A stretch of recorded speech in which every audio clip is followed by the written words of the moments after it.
Hello everyone, this is Aditi Pal, final year student from AIIMS Nagpur.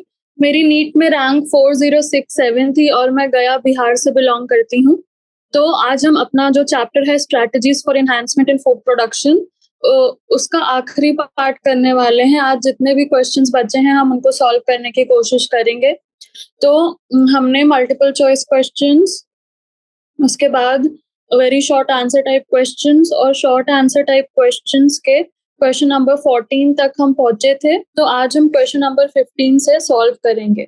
तो चलिए शुरू करते हैं। तो सबसे पहले हमारे पास क्वेश्चन नंबर 15 है, plants raised through tissue cultures are clones of the parent plant, discuss the utility of these plants. ठीक है, तो जब हम टिश्यू कल्चर से प्लांट्स रेज करते हैं, एग्जिस्टिंग प्लांट से नए प्लांट्स बनाते हैं थ्रू टिश्यू कल्चर, तो वो क्लोन्स होते हैं तो प्लांट।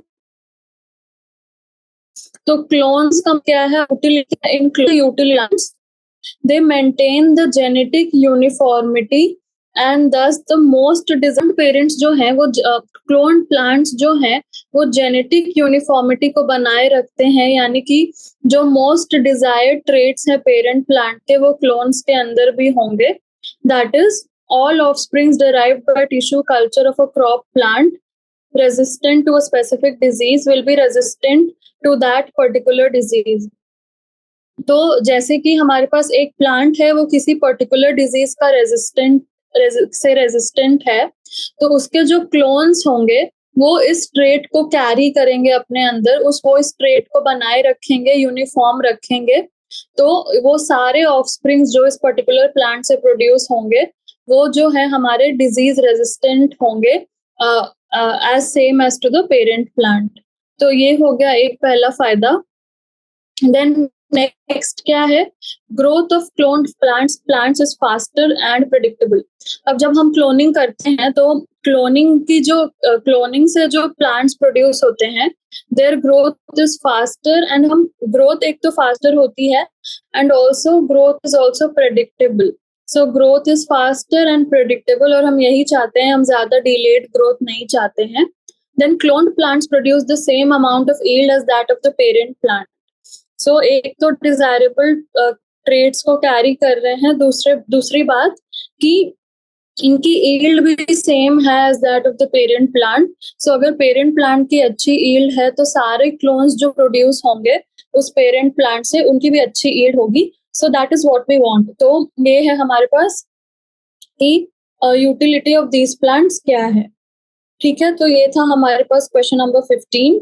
अब हम आते हैं क्वेश्चन नंबर 16 के तरफ। Discuss the importance of testing of new plant varieties in a geographically vast country like India. तो इंडिया जैसे जियोग्राफिकली वास्ट कंट्री में testing of new plant varieties का क्या इम्पोर्टेंस है।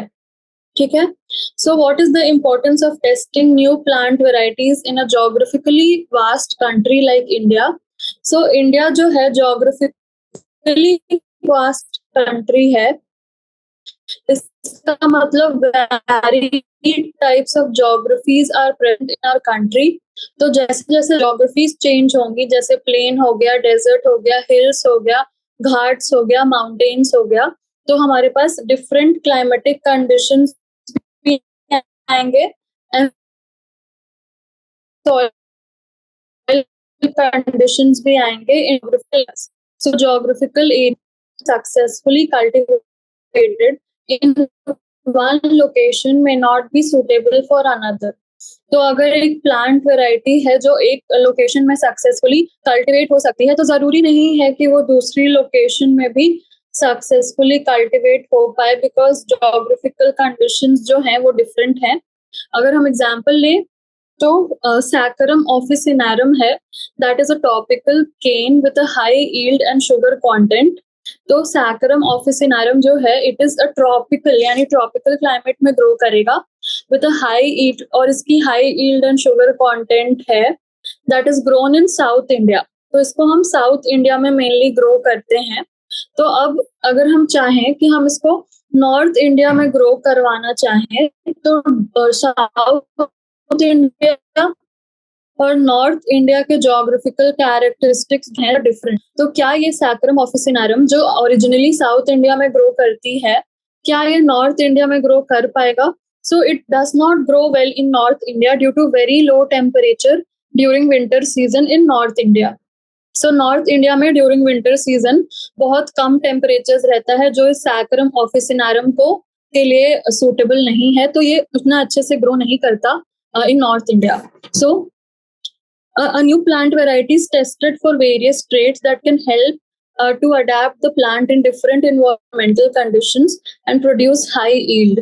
So आप जब टेस्ट करेंगे एक न्यू प्लांट वेराइटी को, आप देखेंगे कि डिफरेंट एनवायरमेंटल कंडीशंस में वो कैसे अडेप्ट कर रहा है और कौन सा बेस्ट कंडीशन है जहां वो हाई यील्ड को प्रोड्यूस कर रहा है। सो हम किस चीज के लिए टेस्ट करते हैं एक न्यू प्लांट वेराइटी को?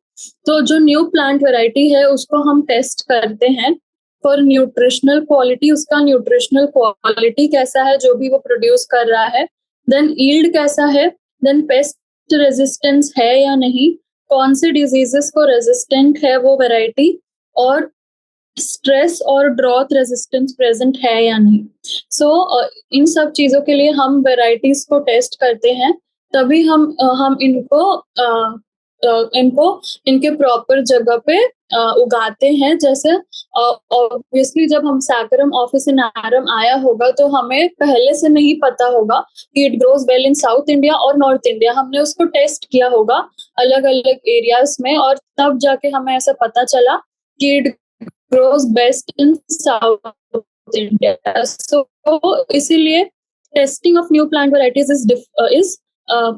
इज इम्पोर्टेंट, बिकॉज हम जब टेस्ट नहीं करेंगे तो हम ऐसे ही किसी भी रैंडम प्लांट वेराइटी को कहीं भी ग्रो नहीं कर सकते। So that is the advantage of testing new plant varieties. So ये था क्वेश्चन नंबर 16। नेक्स्ट हम आते हैं क्वेश्चन नंबर 17 पर। Define the term stress for plants, discuss briefly the two types of stress encountered by the plants. तो पहले तो आप स्ट्रेस प्लांट्स में क्या मीन करता है उसको बताइए, डिफाइन करिए, एंड देन आपको two types of stress encountered by plants को डिस्कस करना है। सो स्ट्रेस फॉर प्लांट्स, तो हमें अपना स्ट्रेस तो समझ में आता है, प्लांट्स के लिए कौन कौन सा स्ट्रेस होगा। सो स्ट्रेस इन प्लांट्स का क्या मतलब है, पहले तो मतलब हम समझेंगे, then two types of stress को हम briefly discuss करेंगे। So what is stress in plants? So stress for plants refers to the external conditions that have an adverse effect on the growth, development and productivity of the plant। तो कोई भी ऐसा external condition जिससे जो है plant पे adverse effect पड़ रहा हो, किन किन चीजों पे, on the growth, development and productivity।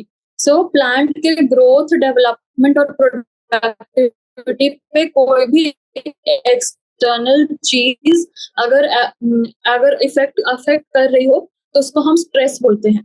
और जो स्ट्रेस होता है, it induces undesirable changes in growth rates, crop yields, gene expression and cellular metabolism etcetera in plants. तो इस स्ट्रेस की वजह से क्या होता है, अनडिजायरेबल चेंजेस होता है in the growth rate, crop yield, gene expression and cellular metabolism. तो जाहिर सी बात है कि अगर स्ट्रेस होगा प्लांट के अंदर तो ग्रोथ रेट जो है वो अफेक्ट होगी, क्रॉप यील्ड अफेक्ट होगी, क्योंकि ग्रोथ, डेवलपमेंट एंड प्रोडक्टिविटी तीनों ही हमारे कहीं ना कहीं अफेक्ट हो रहे हैं। जीन एक्सप्रेशन भी अफेक्ट हो सकता है एंड सेल्यूलर मेटाबॉलिज्म भी अफेक्ट हो सकता है। सो दैट वाज अबाउट कि हमने डिफाइन किया कि स्ट्रेस क्या है। अब टू टाइप्स ऑफ स्ट्रेस को अब हम डिस्कस करेंगे in the plants. So stress for plants is of two types, biotic stress and abiotic stress. तो एबायोटिक स्ट्रेस का क्या मतलब है एंड बायोटिक स्ट्रेस का क्या मतलब है? सो पहले तो abiotic stress. So abiotic stress is caused bye environmental factors. तो जो एबायोटिक स्ट्रेस होता है वो एनवायरमेंटल फैक्टर्स से होता है, जैसे कि हमारा एक्सट्रीम कोल्ड हो गया और hot temperature, excessive watering, drought and salinity of the soil. Abiotic यानी बायोटिक यानी बायोलॉजिकल फैक्टर्स एंड एबायोटिक यानी जो बायोलॉजिकल फैक्टर्स नहीं है, यानी environmental factors. So environmental factors like extreme cold और हॉट टेम्परेचर से एक्सेसिव वाटर हो रहा है, so that is abiotic stress. Stress is by biological factors like disease causing microorganisms, that is bacteria, fungi and virus, and or pests and insects. ठीक है, so that is biotic stress. सो दो types के stress हो गए हमारे पास, biotic stress and abiotic stress. So biotic is caused by biological factors, तो उसमें जो भी लिविंग ऑर्गेनिजम्स हो जाएंगे, जैसे बैक्टीरिया, जैसे माइक्रो ऑर्गेनिजम्स, पेस्ट हो गए, इंसेक्ट्स हो गए. जबकि एबायोटिक स्ट्रेस जो है वो इन्वायरमेंटल फैक्टर्स से होगा, जैसे जो भी नॉन लिविंग चीजें हैं, एक्सट्रीम हॉट और कोल्ड टेम्परेचर हो गया, एक्सेसिव वाटरिंग हो गया, ड्रॉथ हो गया, सैलिनिटी ऑफ सॉइल हो गया. सो that is about question number 17. अब हम आते हैं नेक्स्ट क्वेश्चन नंबर 18 के तरफ. Discuss natural selection and artificial selection. What are the implications of the latter on the process of evolution. तो आप नेचुरल सिलेक्शन और आर्टिफिशियल सिलेक्शन के बारे में डिस्कस करिए, फिर आप आर्टिफिशियल का implication बताइए on the अदिति, आवाज बहुत ब्रेक हो रही है. अदिति अदिति अदिति मैं ये कह रहा हूँ, आवाज आपकी बहुत ब्रेक हो रही है. कोई अदर ऑप्शन है?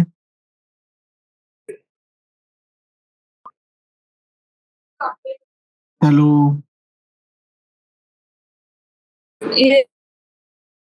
अदिति, कोई आवाज नहीं आ रही है आपकी.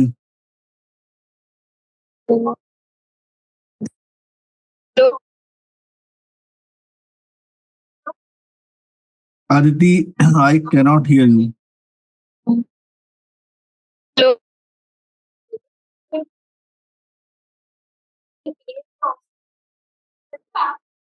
हेलो. हाँ, हेलो. यस अदिति. अभी आ रही है? अभी आई बट ना इसके पहले अराउंड 1-2 मिनट्स से ना आवाज नहीं आ रही थी, 1-2 मिनट. ठीक है. तो आप अभी क्या एक क्वेश्चन चाहो तो कंटिन्यू करना है? वन क्वेश्चन बैक ले लो आप. वन क्वेश्चन बैक यानी क्वेश्चन नंबर 16 से. अभी आप 17 कर रहे थे? हाँ, 17 हो गया था ऑलमोस्ट, तो 17 से है फिर से. अच्छा, तो आप 17 को ही फिर से कर लो एक बार, क्योंकि वो ना हाँ, ठीक है. ब्रेक हो गया था. ठीक. हाँ, ठीक. Okay, so we'll come to question number 17. Question number 17 है हमारे पास. Define the term stress for plants and discuss briefly the two types of stress encountered by the plants. So, stress for the plant, तो stress for human beings हमें पता है. So, what is stress in the plant? So, plants के लिए जो stress है, it refers to the external conditions जिसके वजह से plant के growth, development और productivity पे adverse effect पड़ेगा. तो कोई भी ऐसा external conditions that can have an adverse effect on the growth, development and productivity of the plant, that is called stress for the plant. So stress क्या होगा कि जैसे हमें stress होता है, so हमारे अंदर undesirable changes होते हैं, वैसे ही plant में भी जो plant नहीं चाहता है वैसे changes होंगे. जैसे growth rate में change हो जाएगा, crop की yield में change हो जाएगा, जीन एक्सप्रेशन में चेंज हो जाएगा and cellular metabolism of the plant में चेंज हो जाएगा. ठीक है. सो उसके बाद कि टाइप्स ऑफ स्ट्रेस क्या होते हैं प्लांट में, ये था हमारा दूसरा question. So types of stress in plant are abiotic stress and biotic stress. ठीक है. तो एबायोटिक स्ट्रेस का क्या मतलब है और बायोटिक स्ट्रेस का क्या मतलब है. सो एबायोटिक स्ट्रेस जो है वो बायोटिक से हमें याद रखना है कि कुछ भी बायोलॉजिकल होगा. सो बायोटिक स्ट्रेस में बायोलॉजिकल फैक्टर्स होंगे, जैसे डिजीज कॉजिंग माइक्रो ऑर्गेनिजम्स हो सकते हैं, पेस्ट्स हो सकते हैं, इंसेक्ट्स, यानी जो भी लिविंग थिंग्स होंगे वो हमारे बायोलॉजिकल फैक्टर्स में आ जाएंगे. जबकि एबायोटिक स्ट्रेस में जो भी नॉन बायोलॉजिकल थिंग्स हैं, जैसे हमारे पास इन्वायरमेंटल, एबायोटिक यानी जिनके अंदर लाइफ नहीं है। सो इन्वायरमेंटल फैक्टर्स जैसे एक्सट्रीम कोल्ड या हॉट टेम्परेचर, एक्सेसिव वाटरिंग और and drought and salinity of the soil, so these are abiotic stresses के कंपोनेंट्स, यानी एबायोटिक फैक्टर्स हो जाएंगे। सो 2 टाइप्स ऑफ स्ट्रेस होते हैं हमारे पास, biotic stress and abiotic stress, और इनका क्या मीनिंग है ये हमने देख लिया।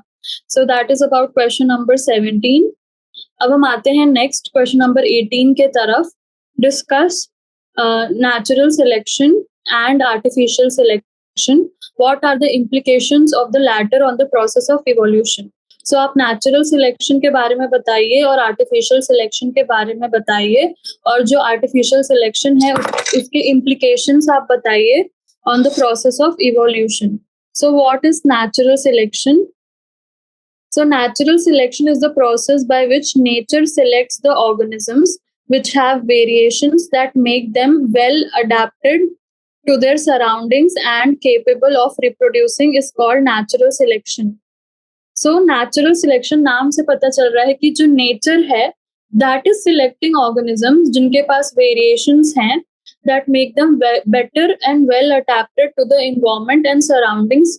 तो नेचर जो है ऐसे ऑर्गेनिजम्स को सिलेक्ट कर रहा है जो बेटर अडेप्टेड है for existing and reproducing in the surrounding, so that is called natural selection and it does not have direct intervention of human beings. इसमें ह्यूमन बीइंग्स कुछ नहीं कर रहे हैं, व्हाटएवर जो भी हो रहा है that is being done by the nature, so that is natural selection. And the next is artificial selection. So what is artificial selection? Artificial selection में क्या हो रहा है, जो human beings हैं वो select कर रहे हैं organisms with desirable characteristics and breed them in a controlled manner to produce offspring with desirable traits. तो इसमें क्या हो रहा है कि जो human beings हैं वो select कर रहे हैं desirable characteristics को और उनको breed कर रहे हैं in a controlled manner, और अपने मन जो वो चाहते हैं वैसा ऑफस्प्रिंग बना रहे हैं। सो इट इज, तो यहाँ पे ह्यूमन बीइंग्स का इंटरवेंशन हो रहा है।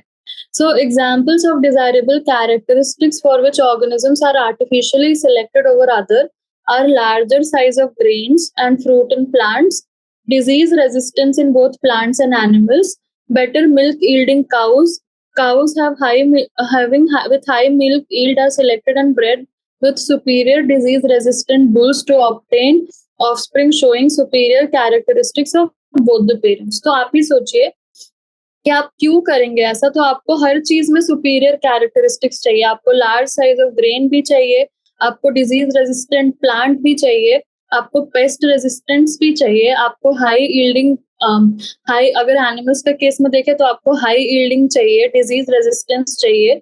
तो आप इन सबको ब्रीड करवाएंगे और डिजायरेबल कैरेक्टरिस्टिक्स को एक्यूमुलेट करने की कोशिश करेंगे। So that is why you are doing artificial selection. अब इस आर्टिफिशियल सिलेक्शन, कुछ भी आर्टिफिशियल हम करते हैं तो उसका कुछ ना कुछ इम्प्लीकेशन तो होता है। सो आर्टिफिशियल सिलेक्शन का इम्प्लीकेशन क्या होगा on evolution? So artificial selection will lead to domestication of wild varieties. So artificial selection जो है उससे क्या होगा, wild varieties का domestication होगा। The domesticated fruits are larger with less seeds than their wild counterparts. Domesticated animals are more docile than their wild counterparts. So wild varieties जो है उनका अगर डोमेस्टिकेशन होगा, सो उससे क्या होगा कि हम जो है ऐसे फ्रूट्स को रखेंगे जो लार्जर हैं with less seeds than their wild counter parts, and वैसे ही डोमेस्टिकेटेड एनिमल्स जो हैं वो डोमिसाइल होंगे than their wild counter parts, और हम ऐसे ही एनिमल्स को रखेंगे। So artificial selection over the years have resulted in the formation of many types of breeds within a species. तो आर्टिफिशियल सिलेक्शन से क्या हुआ है कि हम बहुत सारी ब्रीड्स को प्रोड्यूस कर पाए हैं एक सिंगल स्पीशीज में, जैसे कि ब्रोकली, कैबेज, ब्रुसेल्स स्प्राउट्स, केल and cauliflower have been developed by artificial selection and breeding from the same species of Brassica oleracea. तो एक ब्रासिका ओलरेसिया से हमने कैबेज बना दिया, ब्रोकली बना दिया, ब्रसेल्स स्प्राउट्स बना दिया, केल बना दिया, कॉलीफ्लावर बना दिया, यानी आर्टिफिशियल सिलेक्शन ने हमें इतनी सारा variety they the. So that is the implications of artificial selection on the process of evolution, and that was about question number 18. Next हम आते हैं question number 19 के तरफ. Describe how pure lines are created in animal husbandry. So आप बताइए कि आप animal husbandry में एक प्योर लाइन को कैसे बना सकते हैं. So सबसे पहले प्योर लाइन बनाने से पहले आपको पता होना चाहिए प्योर लाइन है क्या. So what is a pure line? So pure line is a line of descent that consists of homozygous animals that have been raised from closely related parents. So pure line एक line of decent है जो consist करती है किससे, homozygous animals हैं जो कहाँ से रेज हुए हैं, from closely related parents. So closely related parents से आए जो होमोजाइगस एनिमल्स हैं और उनकी जो लाइन ऑफ डिसेंट है उसे हम बोलते हैं प्योर लाइन. सो अब हम प्योर लाइन क्रिएट करना चाहते हैं अपने जो एनिमल हस्बेंड्री का प्रोजेक्ट हमारे पास है उसमें. सो हम क्या करेंगे, उनकी इन ब्रीडिंग करवाएंगे. So what is inbreeding? Inbreeding refers to the mating of closely related organisms of the same breed for 4 to 6 generations. So inbreeding हमने पहले क्लासेस में भी देखा है कि closely related जो animals हैं, organisms हैं of the same breed, उनको हम क्या करेंगे 4 to 6 generations तक closely mate करेंगे. उससे क्या होगा, जो harmful recessive genes हैं वो expose हो जाएंगे and removed from the population as a result of inbreeding, and once the harmful genes are eliminated, the population consists of superior desirable genes, and this increases the productivity of the population. ठीक है. So जो inbreeding के फायदे थे वो हमने पहले के क्लासेस में भी पढ़े थे कि जो हार्मफुल रिसेसिव जीन्स हैं वो एक्सपोज हो जाते हैं और पॉपुलेशन से हट जाते हैं because of inbreeding. And what is the role of inbreeding in development of pure lines. So inbreeding is used to develop pure lines in animal husbandry as it increases homozygosity. This is because mating closely related animals increases the chances that the offspring will receive the same allele from both the parents. ठीक है. तो हमारे पास क्या है कि जो inbreeding की process है उसे क्या हो रहा है, अल्टीमेटली क्लोजली रिलेटेड एनिमल्स की मेटिंग आप करवाएंगे तो क्या होगा, जो होमोजाइगोसिटी है वो इंक्रीज होगी. And mating closely related animals से क्या होता है, वो चांसेस बढ़ जाते हैं कि ऑफस्प्रिंग जो है सेम एलील रिसीव करेगा from both the parents. And इससे क्या होता है कि प्योर लाइंस फाइनली डेवलप हो जाती है in cattle. So that is how we create pure lines in animal husbandry, and that was question number 19. Next हम आते हैं question number 20 के तरफ. What are the physical barriers of a cell in the protoplast fusion experiment? How are the barriers overcome? तो हमने protoplast fusion कई बार पढ़ा है. अब प्रोटोप्लास्ट फ्यूजन में आप बताइए कि फिजिकल बैरियर्स कौन से हैं और आप उन बैरियर्स को ओवरकम कैसे करेंगे. So what is protoplast fusion? Protoplast fusion is the protoplast is the protoplasm of the plant cell devoid of the cell wall. So जब हम plant cell से cell wall को हटा देते हैं तो उसके बच्चा जो है उसको हम protoplast बोलते हैं. And fusion of the protoplast derived from somatic cells of plants belonging to different species to produce a hybrid protoplast is called protoplast fusion. तो हम प्रोटोप्लास्ट फ्यूजन हमने देखा था कि हम सोमैटिक हाइब्रिडाइजेशन में करते हैं जहां हम प्रोटोप्लास्ट का फ्यूजन करवाते हैं टू प्रोड्यूस अ हाइब्रिड. ठीक है. So what are the physical barriers of a cell in the protoplast fusion experiment. तो क्या फिजिकल बैरियर्स जो हैं सेल को फेस करने पड़ेंगे. सो क्या है, so physical barrier of a cell in the protoplast fusion experiment is the cell wall of a plant cell. तो सेल वॉल ही तो है सबसे बड़ा barrier. And plant cell wall जो है that is a rigid protective boundary composed of 3 layers, that is primary cell wall, middle lamella and secondary cell wall. ठीक है. और ये लेयर्स बनते कैसे हैं, तो cellulose, hemicellulose, lignin, pectin, microfibrils and proteins. So cellulose होता है, हेमीसेल्यूलोज होता है, लिग्निन होता है, पेक्टिन होता है, कुछ प्रोटीन्स होते हैं, माइक्रोफिब्रिल्स होते हैं. ठीक है. सो एंड 3 लेयर्स होते हैं, primary cell wall, middle lamella and secondary cell wall.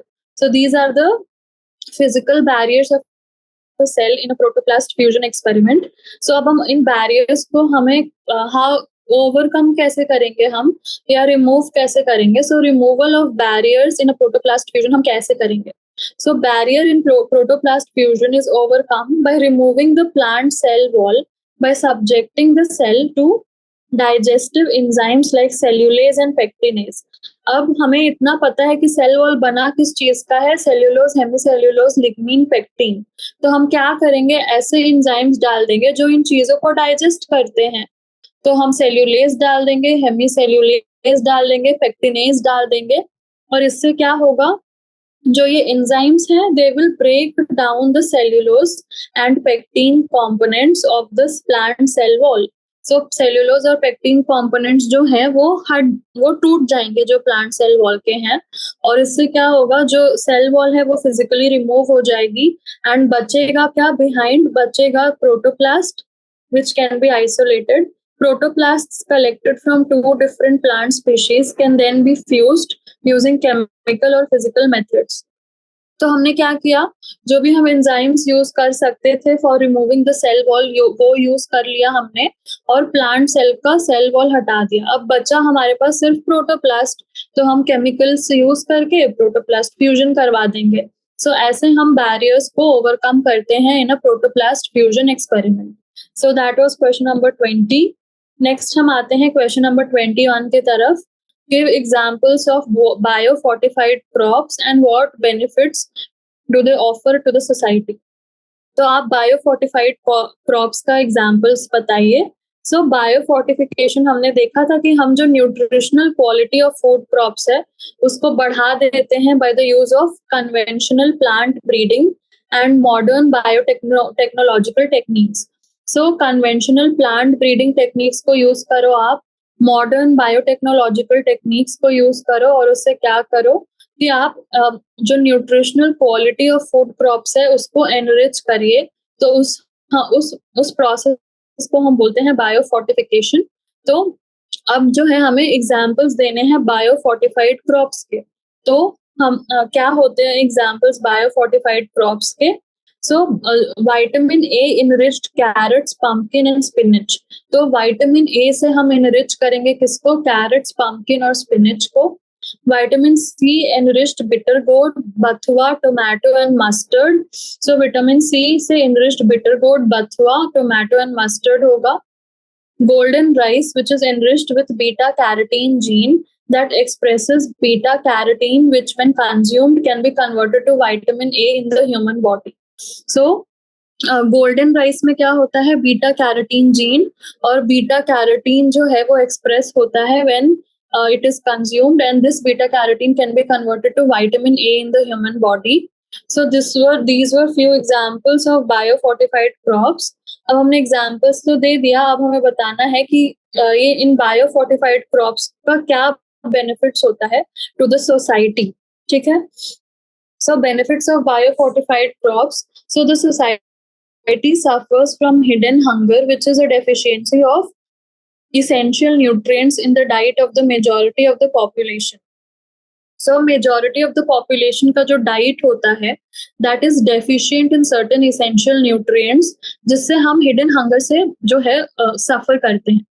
और ये क्यों है, तो this is due to financial constraints, कि हम सब कुछ तो खरीद नहीं सकते जो हमारे हेल्थ के लिए अच्छा है. Poor lifestyle choices such as consumption of junk foods, और हम जंक फूड्स को ज्यादा प्रेफर करते हैं, जो हमारे सेहत के लिए अच्छा है उसको कंज्यूम नहीं करते हैं. सो बायोफोर्टिफाइड क्रॉप्स क्या कर रहे हैं, they are improving the nutritional quality. तो ये जो सारी चीजें हैं इतनी कॉमन है कि हर इंसान इनको खाता ही होगा. सो ये सारी चीजों में अगर हम एक्स्ट्रा चीजें ऐड कर दें, उनको एनरिच कर दें, सो ग्रेन्स एंड वेजिटेबल्स को हमने एनरिच कर दिया तो हम इनको कंज्यूम करते ही हैं, तो इनके साथ साथ हमें एक्स्ट्रा न्यूट्रिएंट्स भी मिल जाएंगे तो अच्छा होगा.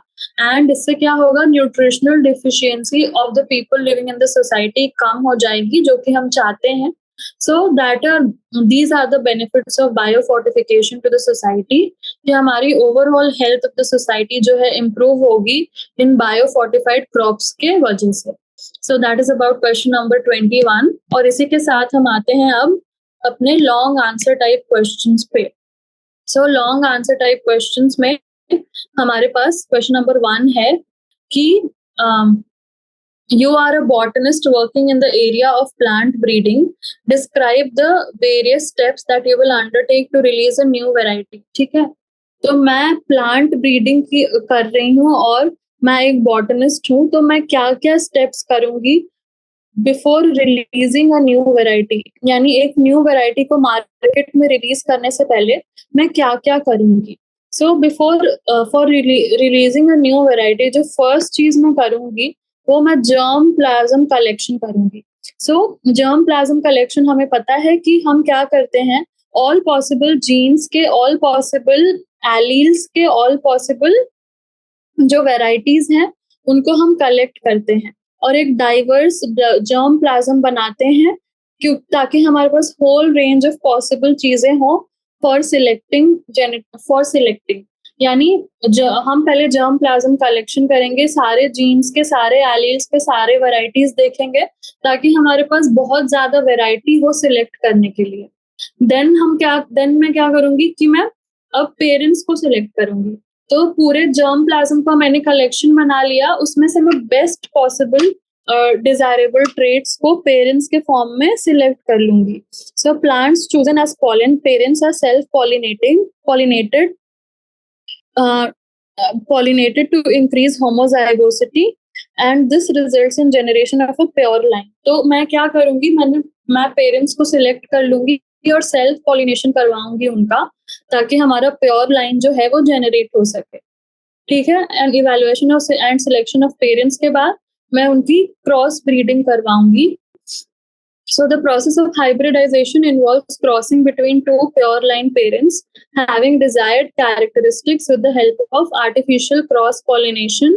ठीक है, the progeny obtained are called hybrids. तो यहाँ पे मैंने पेरेंट्स को प्रोड्यूस किया, देन मैंने इनकी क्रॉस ब्रीडिंग करवाई। So pure lines of both the parents को मैंने क्रॉस ब्रीड करवाया और उसके बाद क्या बना, प्रोजेनी जो बना उनको मैंने हाइब्रिड्स बोला।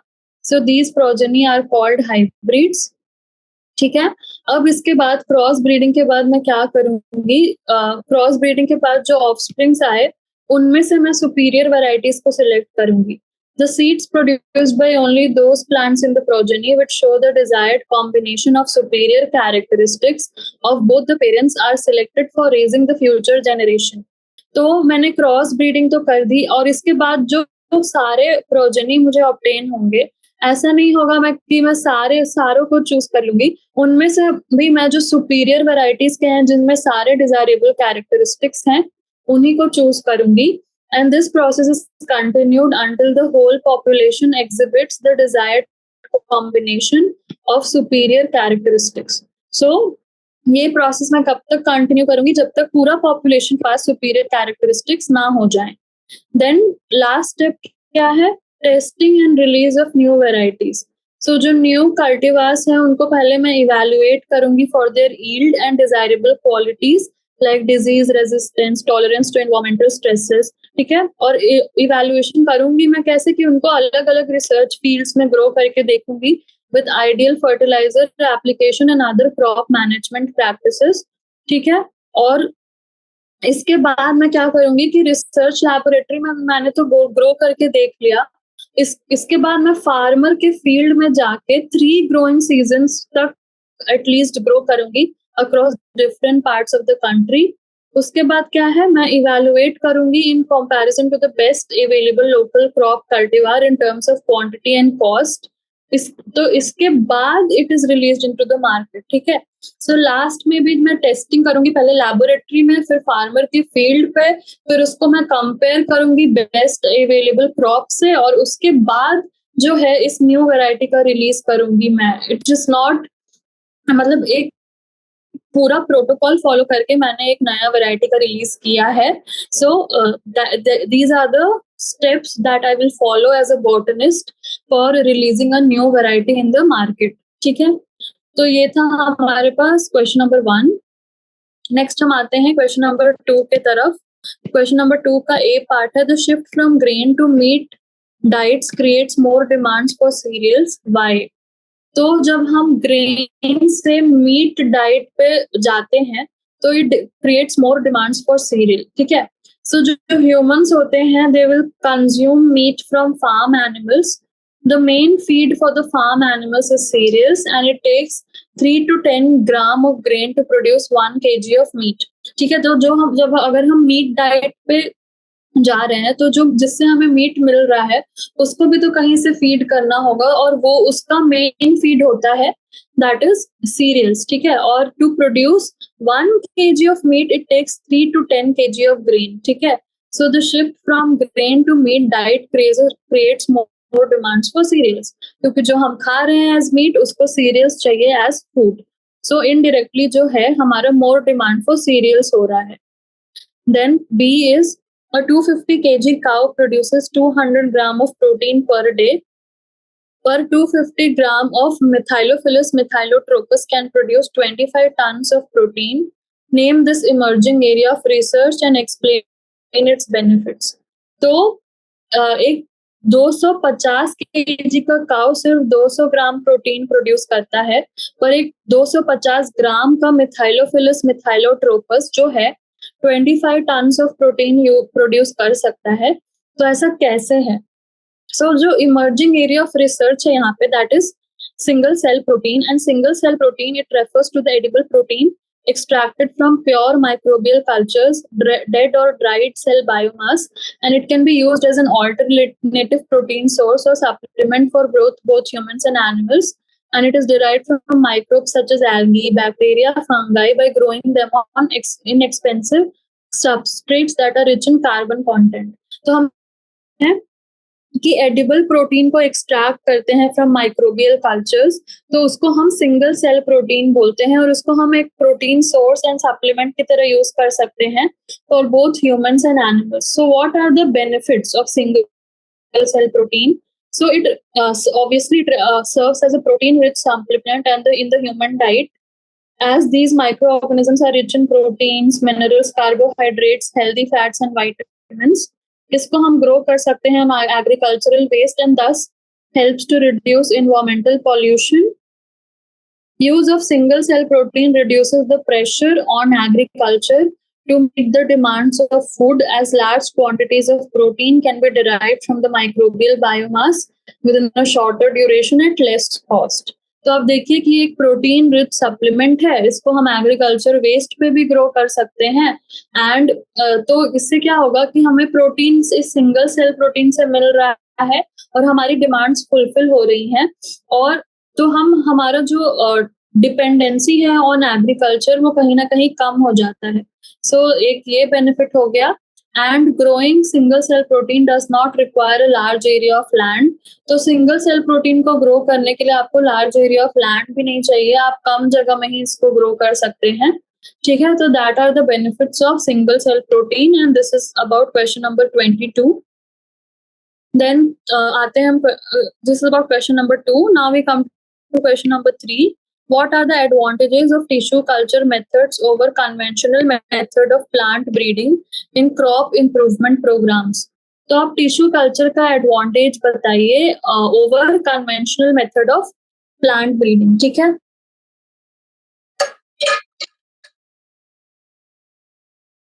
तो हमने कन्वेंशनल प्लांट ब्रीडिंग टेक्निक्स देखा है कि कितना टाइम लगता है उनमें।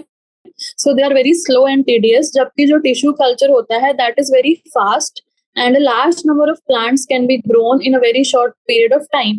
So जो conventional breeding है उसमें आप देख रहे हैं पहले पेरेंट सिलेक्ट करो, फिर उसको क्रॉस ब्रीडिंग कराओ, फिर जो ऑफस्प्रिंग हुआ उसमें से भी सिलेक्ट करो, जबकि जो टिश्यू कल्चर है बहुत जल्दी हो जाएगा and large number of plants को हम ग्रो कर पाएंगे in a short period of time. Then the desired characteristics are not necessarily present in the progeny of two superior parents that have been artificially crossed in a conventional plant breeding program. पर जो tissue culture है उनमें सारे same superior characteristics होंगे like the parent. तो जो हमने conventional breeding की थी हम उसमें श्योर नहीं थे कि जो प्रोजेनी होगा उसके पास सारे सुपीरियर कैरेक्टरिस्टिक्स आएंगे भी या नहीं आएंगे, पर जो ये टिश्यू कल्चर है उसमें तो हमें पक्का हम श्योर हैं कि जो सुपीरियर कैरेक्टरिस्टिक्स हैं वो सारे ऑफस्प्रिंग्स में आएंगे. सो ये है हमारा दूसरा advantage. Now coming to the next advantage है हमारे पास. Tissue culture produces thousands of exact copies of plants together which is not possible in conventional breeding. So conventional breeding में हम 1000 जो नंबर्स हैं उतने ज्यादा नहीं हम प्रोड्यूस कर पाते हैं जितना हम टिश्यू कल्चर में एग्जैक्ट 1000 कॉपीज प्रोड्यूस कर सकते हैं. Then conventional breeding requires seeds or other propagative parts, but in tissue culture a small piece of plant known as explant is sufficient. So conventional breeding में हमें seeds चाहिए, other propagative parts चाहिए, पर tissue culture में explant ही sufficient है. Then by apical meristem culture disease free clones can be created. जो apical meristem culture अगर हम करते हैं तो हम डिजीज फ्री क्लोन्स भी बना सकते हैं. And by haploid culture pure lines can be produced while in conventional breeding it takes a number of generations of inbreeding. So haploid culture को यूज करके हम प्योर लाइन्स भी प्रोड्यूस कर सकते हैं बाय टिश्यू कल्चर, जबकि ऐसा हम हमारे जो कन्वेंशनल ब्रीडिंग प्रोग्राम्स हैं उसमें नहीं कर सकते. ठीक है. So that is about question number 4 कि कैसे जो modern methods of breeding animals. Question number 3 है हमारे पास टिश्यू कल्चर का क्या एडवांटेजेस है over conventional methods of plant breeding. ठीक है. Then we come to question number 4. Modern methods of breeding animals and plants can alleviate the global food shortage. Comment on the statement and give suitable examples. जो modern methods है of breeding animals and plants, they can alleviate the global food shortage. ठीक है. So जो modern methods होते हैं of breeding animals and plants, they can alleviate the problem of global food shortage. क्यों? जो recombinant DNA technology है and genetic engineering है, they are used to improve the yields of plants and animal products. So ये modern methods हो गए हमारे पास, recombinant DNA technology and genetic engineering. So जो multiple ovulation embryo transfer technique होती है, it improves the success rate of fertilization and during artificial insemination in animal husbandry programs. तो जो animal husbandry programmes होते हैं उसमें जो मल्टीपल ओव्यूलेशन एम्ब्रियो ट्रांसफर की टेक्निक है उससे जो सक्सेस रेट ऑफ फर्टिलाइजेशन है वो बढ़ जाता है एंड हम इससे new high milk yielding varieties को शॉर्ट पीरियड में प्रोड्यूस कर सकते हैं.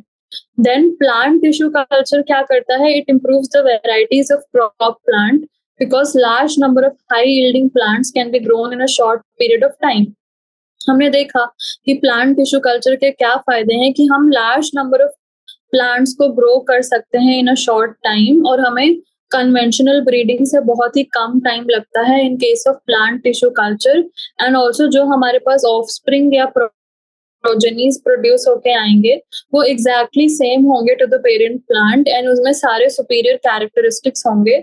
सो हाँ, it alleviates the problem of food shortage. Then biofortified crops are developed to improve the nutritional quality of the food crops so that they help to reduce nutritional deficiencies in the population.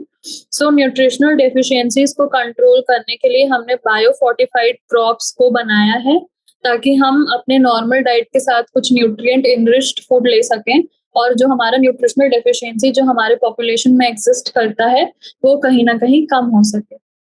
So that was about question number 4. Then we come to question number 5.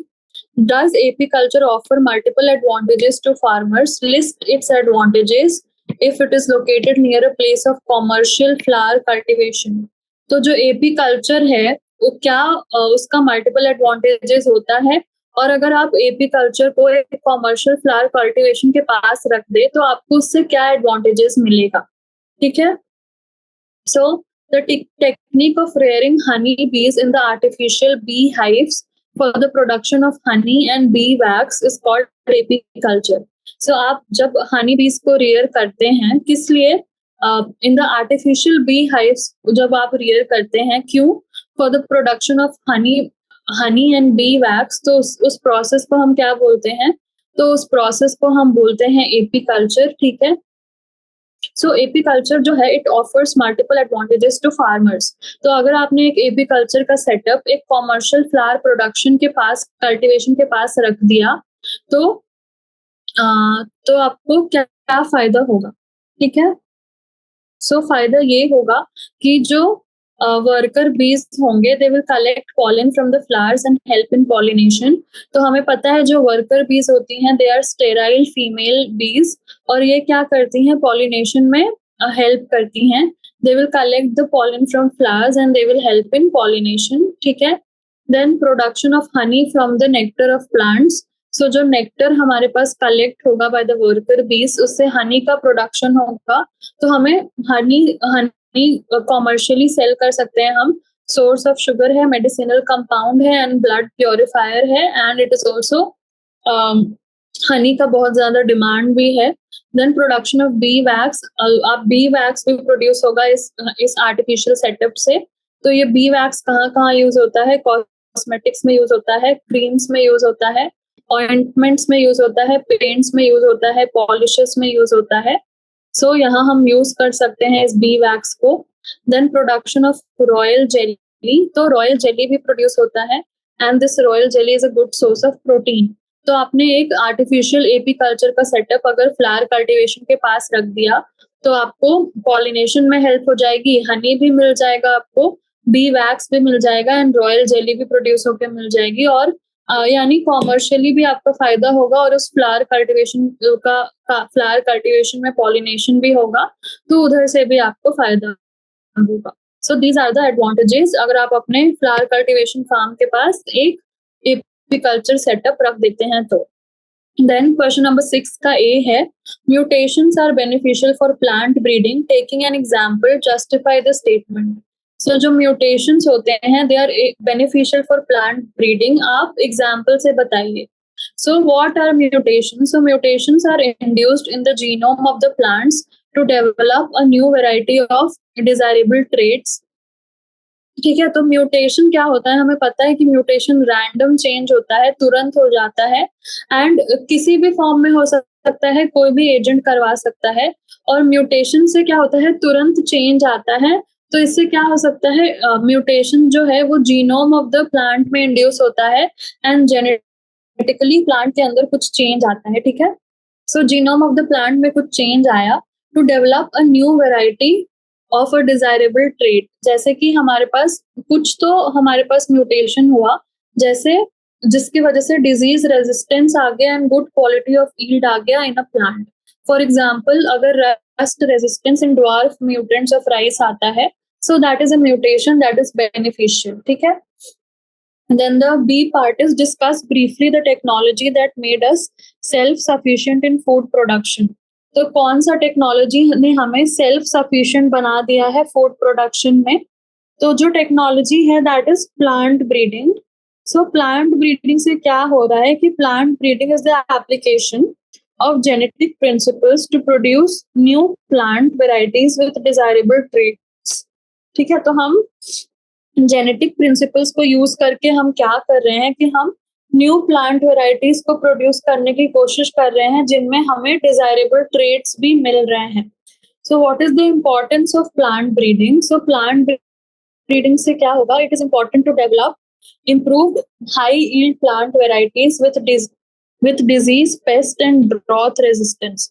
तो इस plant breeding के technique को use करके हम new improved high yield plant varieties जो है वो बना सकते हैं, जिनके पास डिजीज रेजिस्टेंस होगा, पेस्ट रेजिस्टेंस होगा एंड ड्रॉथ रेजिस्टेंस होगा, एंड तो इनकी यील्ड भी है वो भी ज्यादा होगी, एंड इससे हम सेल्फ सफिशिएंट हो जाएंगे इन फूड प्रोडक्शन, ठीक है? तो ये था हमारे पास question number 6। Now we come to question number 7। Discuss how the property of plant cell totipotency has been utilized for plant propagation and improvement. तो आपको टोटिपोटेंसी पता है कि टोटिपोटेंसी क्या होता है? Totipotency is the ability of a plant cell to give rise to an entire new plant, ठीक है? सो एक प्लांट सेल के पास इतनी कैपेसिटी होती है कि वो खुद ब खुद पूरे प्लांट को बना सकता है, एक सिंगल प्लांट सेल, एंड इस एबिलिटी को हम टोटिपोटेंसी बोलते हैं। सो जो प्लांट सेल्स होते हैं दे आर टोटिपोटेंट सेल्स।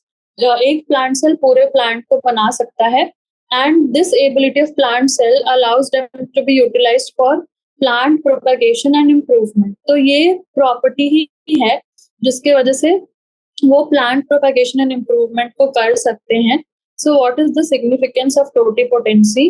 जो टोटिपोटेंट प्लांट सेल्स है they are used in micro propagation of plants, and जो माइक्रो प्रोपेगेशन है it is a technique to grow, store and maintain a large number of plants in small spaces. तो जब हम grow करते हैं, store करते हैं एंड मेंटेन करते हैं a large number of plants in small spaces, तो उसको हम माइक्रो प्रोपेगेशन बोलते हैं। एंड जो माइक्रो प्रोपेगेशन है that is useful in germ plasm collection and the protection of endangered species. तो हम इस माइक्रो प्रोपेगेशन से जर्म प्लाज्म कलेक्शन कर सकते हैं एंड इंडेंजर्ड स्पीशीज को प्रोटेक्ट कर सकते हैं। एंड माइक्रो प्रोपेगेशन जो है it produces N improved variety of crop plants.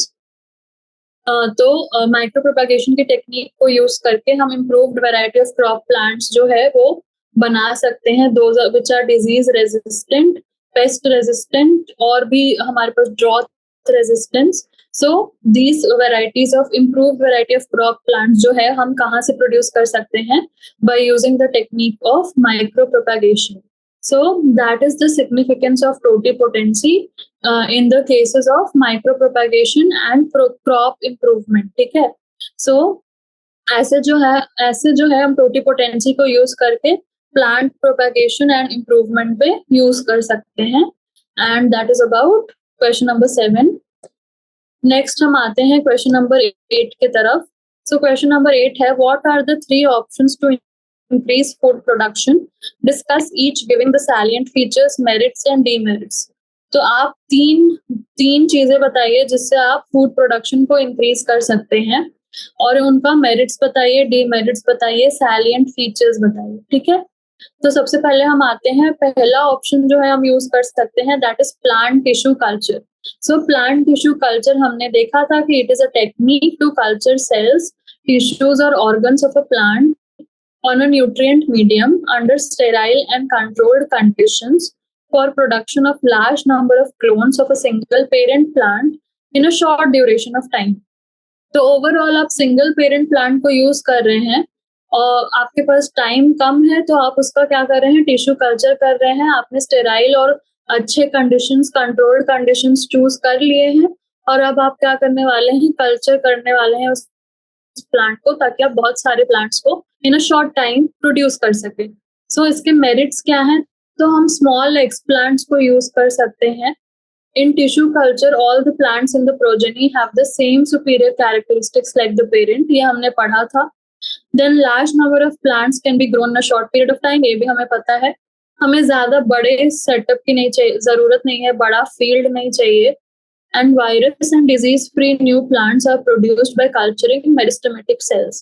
तो अगर हम virus and disease free new plants को प्रोड्यूस करना चाहते हैं तो हम मेरिस्टेमेटिक सेल्स का डायरेक्ट कल्चर करेंगे। What are the demerits? So it strictly requires the maintenance of aseptic conditions. Obviously हमें aseptic conditions को maintain करना ही पड़ेगा।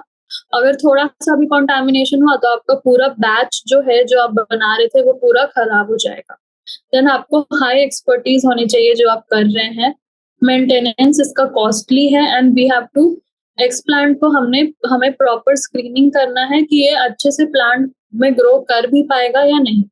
सो that is about the first technique जो है plant tissue culture.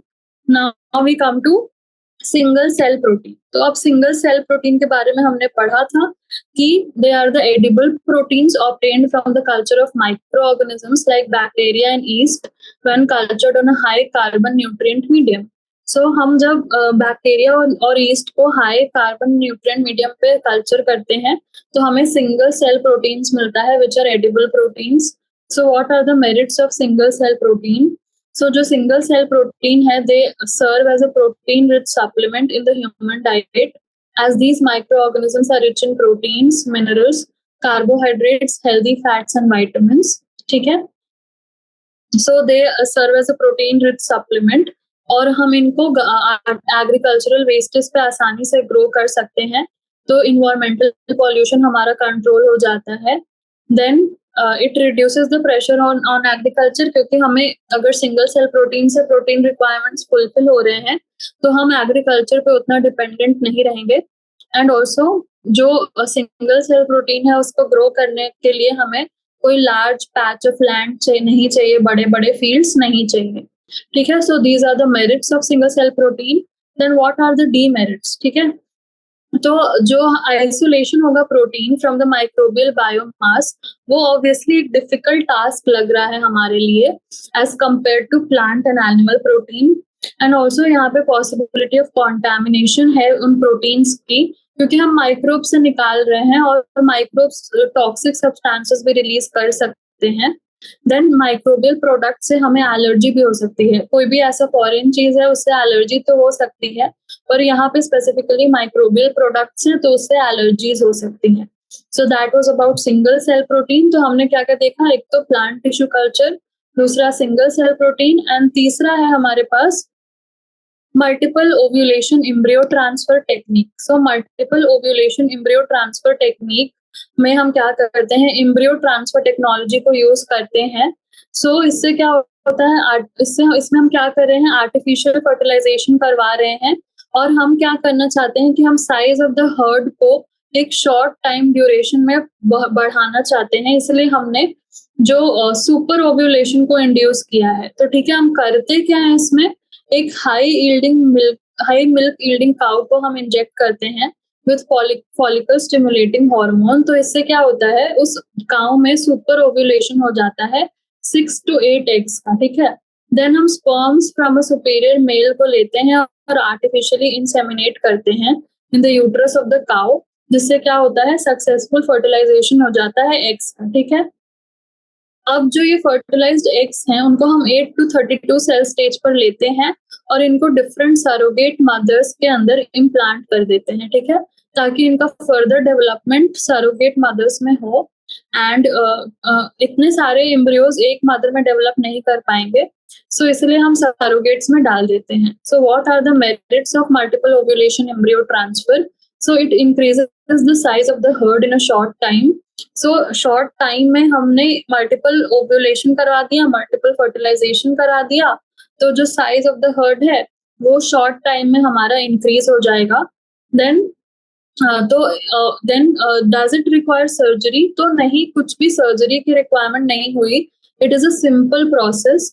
Then and it increases the success rate of artificial insemination. अब आप ही सोचिए, अगर एक हमारे पास ओवम होता और एक फिर हम स्पर्म्स इंजेक्ट कर रहे होते, तो शायद बहुत मतलब rate of artificial success rate जो है वो हम नहीं बता सकते।